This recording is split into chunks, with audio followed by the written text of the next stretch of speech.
Good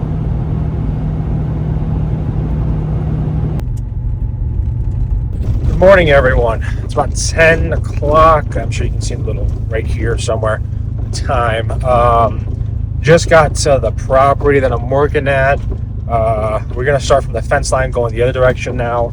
That's where a majority of the clearing is going to have to get done because it's really thick and dense over there. Luckily, talked to the client yesterday that all of the real large hardwoods are going to stay. On that front fence line, there's some real big ones, like that size, real big ones. All those are staying, so I don't have to worry about attempting to take that down with the little machine. But yeah, I'll probably be here till sundown, I'd say. I used to be the mindset of get here at the crack of dawn, leave at 5, and then I realized, yeah, I'm much better working later in the night than waking up super early. So again, I'll keep I always try to do an 8-hour day because that's what I charge you for, 8 hours of run time. So if I get here at 10 plus 8, get there, I'll leave at 6 p.m. If I was going to do 8 hours, if I take a break, maybe 7. That's, I feel, the best way to do it. Just, you're allowed 8,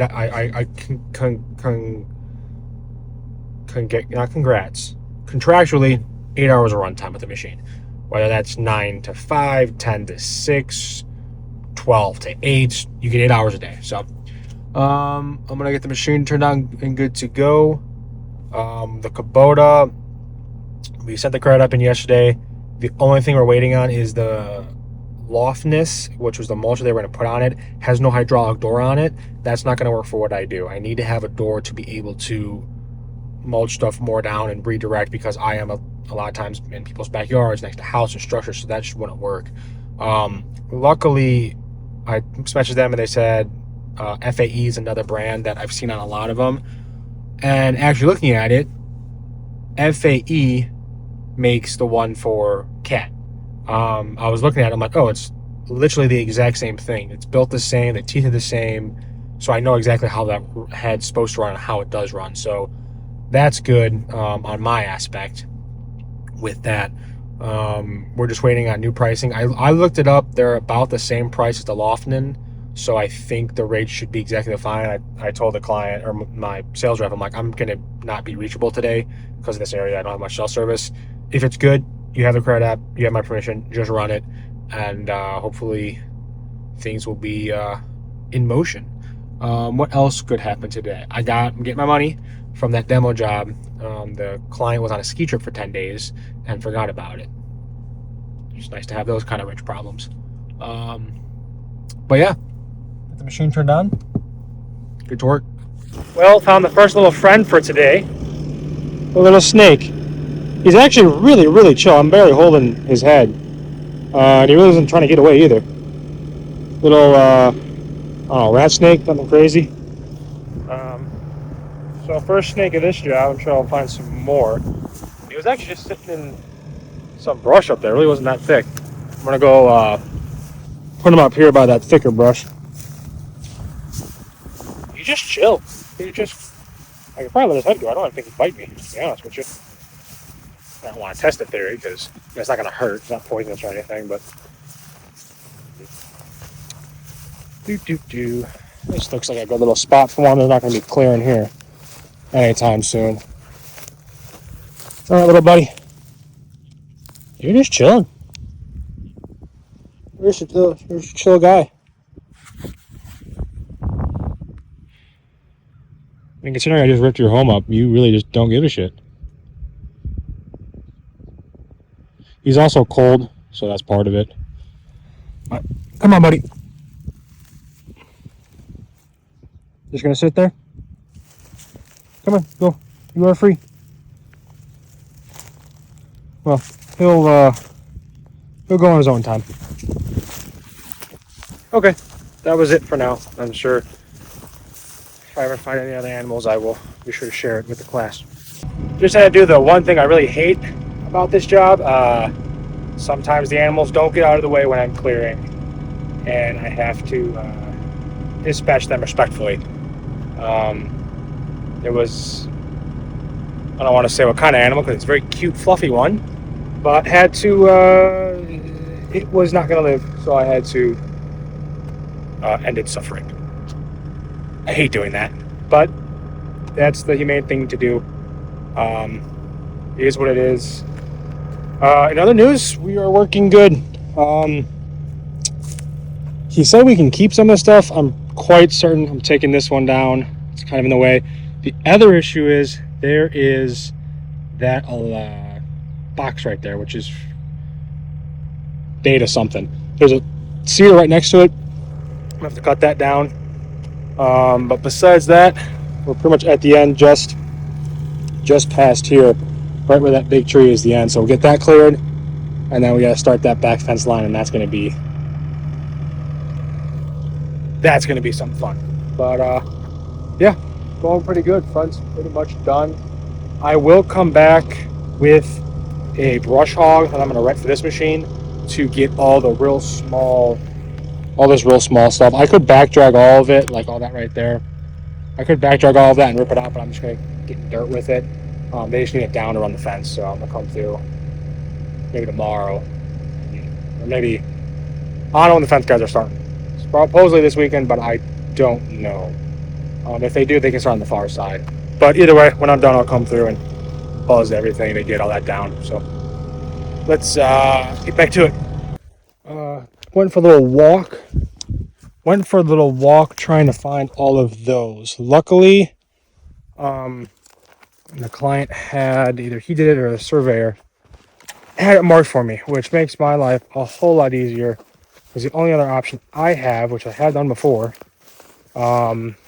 is use this app I have on my phone, and it's pretty accurate in newer subdivisions, newer areas like where I normally work. It's pretty accurate because stuff's getting updated all the time. Out here, not so much, and I have bad cell service. So like, here's another one. I'm gonna stay on this side of the property the most I can, because apparently that neighbor is not the most pleasant person in the world, which is surprising to hear, considering I know it wasn't my client. He's a great guy. I mean, he makes his living off like I do, being in the service industry.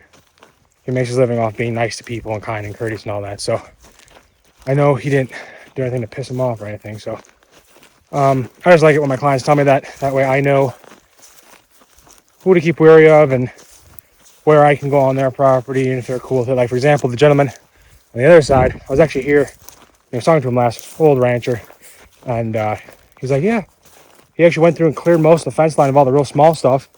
He's like, yeah, if you come on my side, I know you got to put a high fence up, and he knows how it goes. So he was super cool with that. And you have other clients, neighbors, that you look at their oak the wrong way, they're gonna not be happy. So and this guy likes his privacy, because as I was walking down, finding the property line, I saw 4 trail cams, so they'll have more than enough photos of me to do who knows what with. But either way, we got everything figured out. As you can see where the other 2 markers are there. I'm gonna hop back in the machine and get this knocked out. I think pretty much the front's knocked out. This, I think, will get knocked out pretty quick as well. And then we'll start on the back. But nothing to do but get after it. And just my 2 cents, if you're a surveyor or someone that's going to mark property lines for people that are come through and clearing, this is awesome. I would much rather have this than nothing. Don't get me wrong. Make it 6 foot high or 8 foot high, because as I'm about to show you, especially down here with these cedars,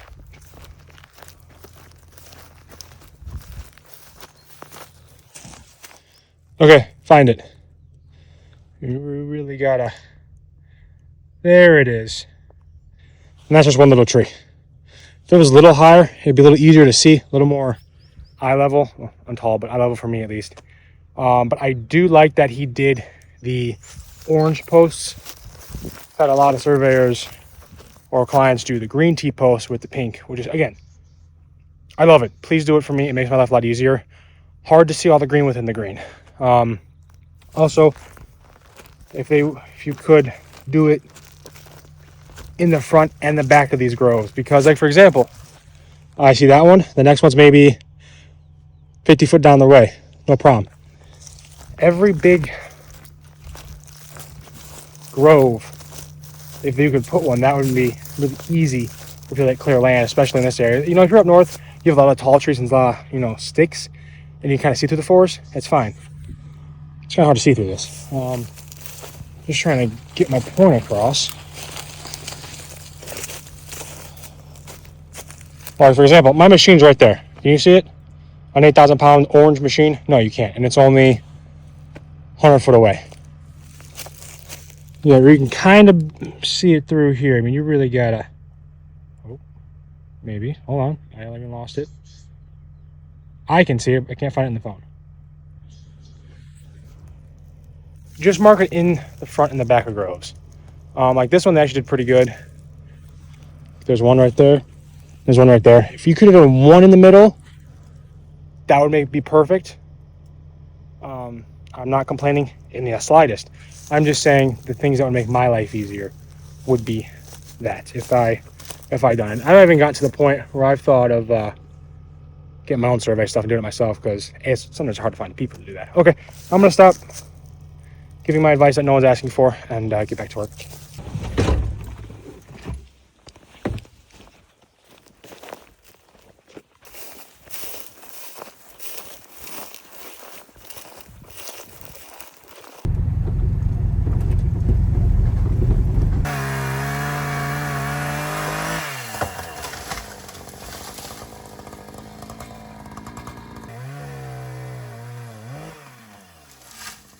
So I was filming everything that I was doing, at least I thought I was, and I wasn't. So here we go. Connect the dots, connect the dots, and then connect the dots. So this section's done. I am not going to fight with these stumps. A, it's a smaller machine, so it takes a while, and B, these stumps, these live oak stumps, especially when they're on this size, are a pain. So the fence is going right here, so maybe they'll have to trim that one up. I think there's one maybe over there in the way, but these are just got to be opened up so I'm not going to have access. Now I'm just going to move my way down, start clearing those cedars, and hopefully the rest goes pretty quick. This just takes longer because you got to get out and check, and then check again, and then check a third time. And by the 8th or 9th check, you think you've almost got it, and you got to go check again. Because the last thing you need to do is come down the wrong oak. People aren't happy when you do that. So I'll hop back in the machine, move on down the line. Got this whole fence line cleared. As you can see, the stakes go all the way over, all the way down there. I'll have to trim that little branch right there. But now, from here, we need 5 foot. So I'm gonna go through, cut that stump, just walk through the chainsaw, trim out a few little things, going all the way back.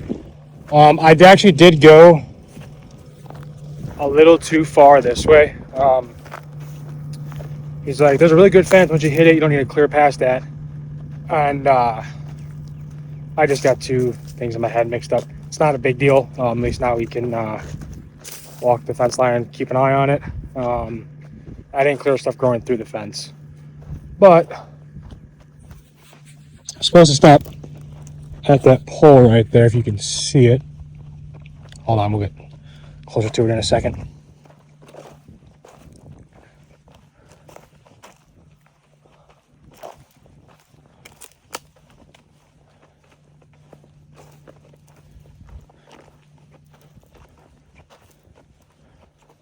So this is where I was actually supposed to stop. And as you can tell, I just kind of stayed off it and kept going. And then once I got to there, I realized, oh, wait a minute, this is probably the good fence we're keeping. So not the biggest deal in the world. It's already at 6'5", what's that, 7 foot probably. So he might have his guys run another wire on top. But that's the end. I'm going to tie it from here.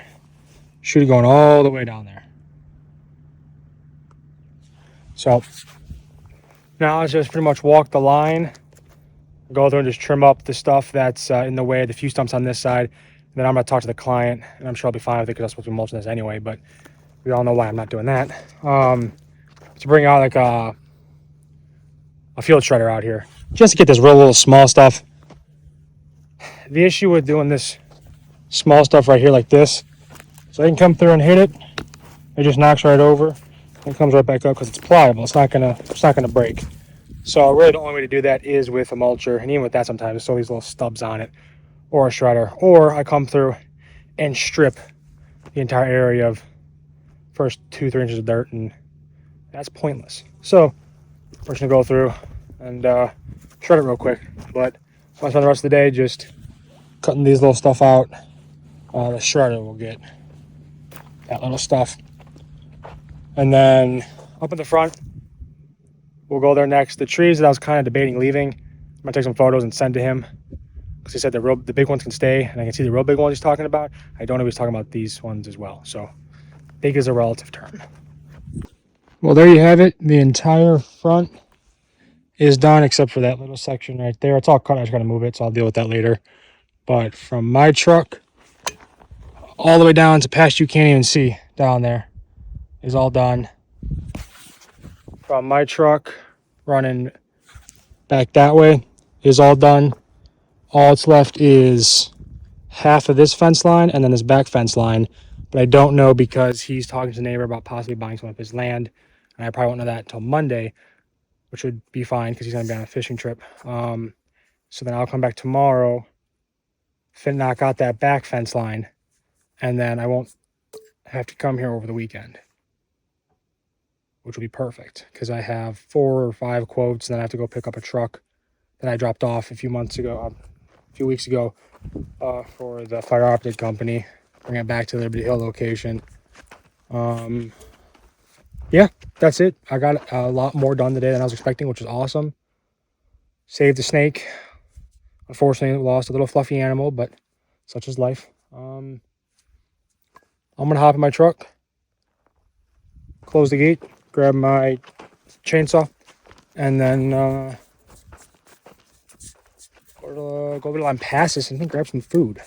Definitely need water. This is all of the water I have for today, and I'm parched. I love working in these small towns because it's a small town, and everyone knows pretty much everyone in what truck they have or vehicle. So when you roll up in a small town with a semi-decent truck, a decent truck, and everyone just looking and looking and looking and looking, I just find it hilarious because like, who's this new person here? I haven't seen them before. And then I'm here for 3 or 4 days, and then I'm never seen again until the next time.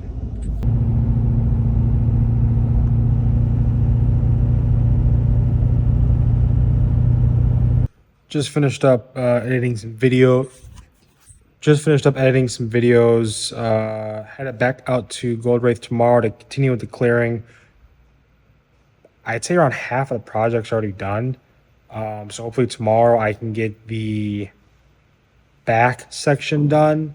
And then I'm just waiting on word for the other section because he might be buying the neighbor's property as well. So we shall see. But again, like I said, I think I said this earlier. I have a lot going on, so I keep repeating stuff. I'm pretty sure, like I said earlier, that works good because I have a lot of quotes and stuff to do this weekend. I got a text. But that's it. I'm gonna put the dogs to bed, and I'm gonna go to bed. Good night.